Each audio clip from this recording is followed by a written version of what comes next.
اور اب سنتے ہیں کرم صدیقی کا افسانچہ برفیلی قبر۔ برف باری ہو رہی تھی، بہت لوگ برف باری دیکھنے مری جا رہے تھے۔ انہی میں احمد حسن کا خاندان شامل تھا، جو اپنے بچوں کی فرمائش پر مری جا رہے تھے۔ گاڑی مری سے کچھ فاصلے پر ہی تھی کہ ٹریفک جام ہو گیا۔ اوپر سے برف باری بھی شروع ہو گئی۔ بچے تو لطف اندوز ہو رہے تھے، لیکن احمد حسن کو اندازہ تھا کہ صورتحال خراب ہو سکتی ہے۔ انہوں نے بچوں کو سمجھانے کی کوشش کی، واپس چلنے کا کہا، لیکن بچے نہ مانے۔ وہ لطف لیتے رہے۔ احمد حسن کی گاڑی ٹریفک جام میں بری طرح پھنسی کہ آگے تو جا ہی نہیں سکتے تھے، لیکن پیچھے چلنے کا بھی راستہ نہ تھا۔ بچے اب بھی آسمان سے گرتی برف دیکھ کے خوش ہو رہے تھے، اور انہیں اندازہ ہی نہ ہو سکا کہ کب ٹھنڈ ان کی ہڈیوں میں آہستگی سے سرایت کر گئی۔ بابا نیند آ رہی ہے، یہ ان کا آخری جملہ تھا، اور یوں وہ جو برف باری سے لطف اندوز ہونے آئے تھے، برف کا کفن اوڑھ کر سو گئے۔ آئیے سلیم فاروقی کا افسانچہ سنتے ہیں، اجتماع الضدین۔ سر، یہ اجتماع الضدین کا کیا مطلب ہوتا ہے؟ راجا نے اپنے اردو کے استاد سے پوچھا۔ یہ دراصل ضدین کو جمع کرنے کو کہتے ہیں۔ جناب ذرا آسان الفاظ میں سمجھائیں۔ راجا نے پھر کہا، دیکھو بیٹا، جب دو متضاد یا بالکل الگ چیزوں کو ایک ساتھ پیش کیا جائے تو اس کو اجتماع الضدین کہتے ہیں، جسے تم انگریزی میں کانٹراسٹ کہتے ہو۔ مثلاً کسی تصویر میں سیاہ اور سفید رنگ کے ساتھ ساتھ استعمال ہوا ہو تو اجتماع الضدین کہلائے گا۔ ڈولفن اور شارک مچھلی ساتھ ساتھ بنی ہو، آگ اور پانی ساتھ ساتھ ہوں، ایک سوال کا جواب اور دے دیں۔ راجا نے اپنے استاد کی بات کاٹتے ہوئے کہا، اگر زلزلہ کشمیر اور سانحہ مری کی تصاویر ساتھ ساتھ ہوں تو کیا اس کو سماجی ضدین یا کلچرل کانٹراسٹ کہنا درست ہوگا؟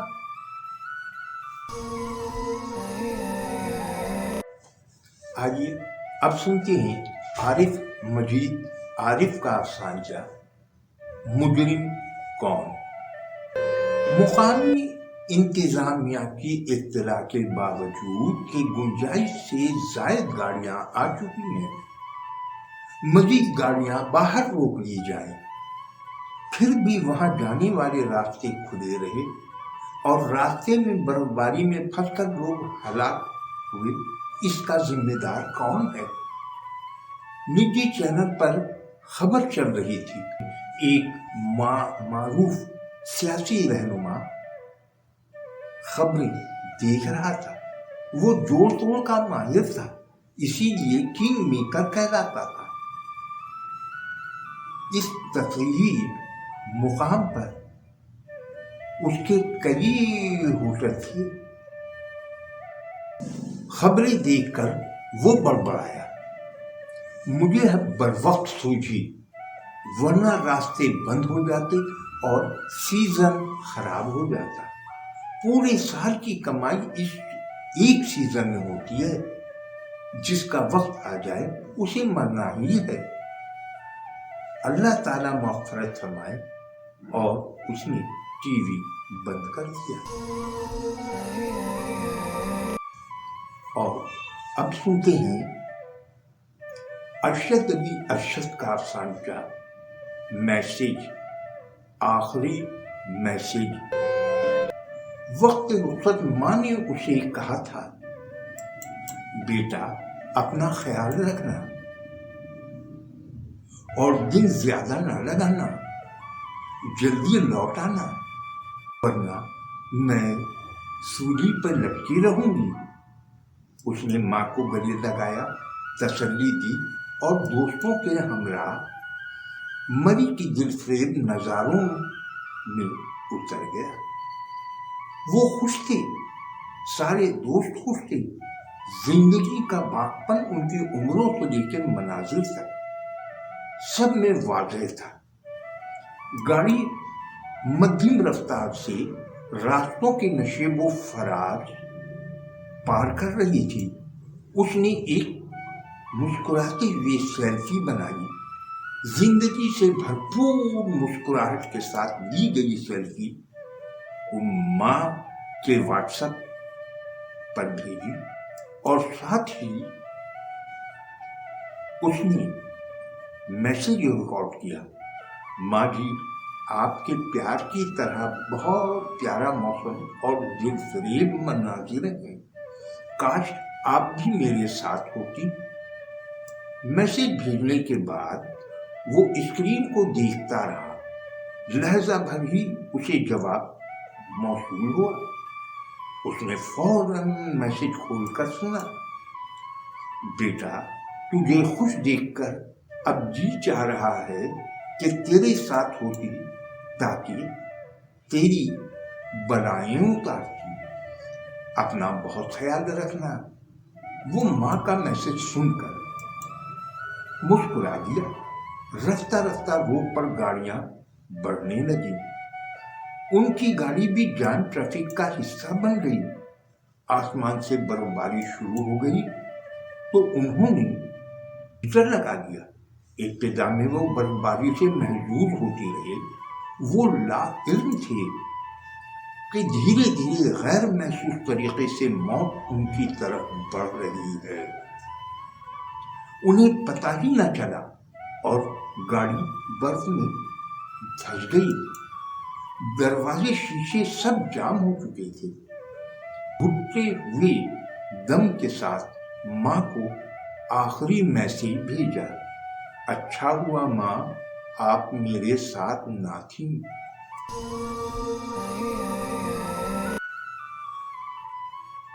آئیے شاہانہ جاوید کا افسانہ سنتے ہیں۔ عنوان ہے غیبی مدد۔ برف کا طوفان، لگاتار برف باری، سیاہ رات، گاڑیوں کی لمبی قطار برف میں دھنستی چلی جا رہی تھی۔ وہ بچوں کے ساتھ گاڑی کا ہیٹر آن کیے دبکا بیٹھا کسی غیبی مدد کا منتظر تھا۔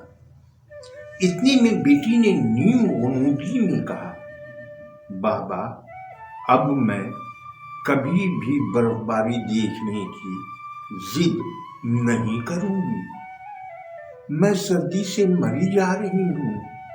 بابا نے اپنے بے جان ہوتے جسم کو ہمت دلاتے ہوئے کہا، بیٹا ہم مری سے کہیں نہیں جائیں گے، اور آنکھیں موند لی۔ مگر کوئی غیبی مدد نہ آئی۔ آئیے آخری امید سنتے ہیں۔ اسے آسٹریلیا سے صدف آصف نے ارسال کیا ہے، تو سنتے ہیں آخری امید۔ سردی بڑھتی جا رہی تھی، ہیٹر بھی بند ہو چکا تھا۔ وہ گاڑی میں بند اللہ تعالیٰ سے زندگی کی بھیک مانگ رہا تھا، مگر ذہن پر غنودگی بڑھتی جا رہی تھی کہ آنکھیں خود بخود بند ہو گئی۔ پھر اچانک اندھیرے میں جیسے روشنی کا سیلاب سا امنڈ آیا۔ چندھی آنکھیں بمشکل کھولی تو کسی نے ہاتھ میں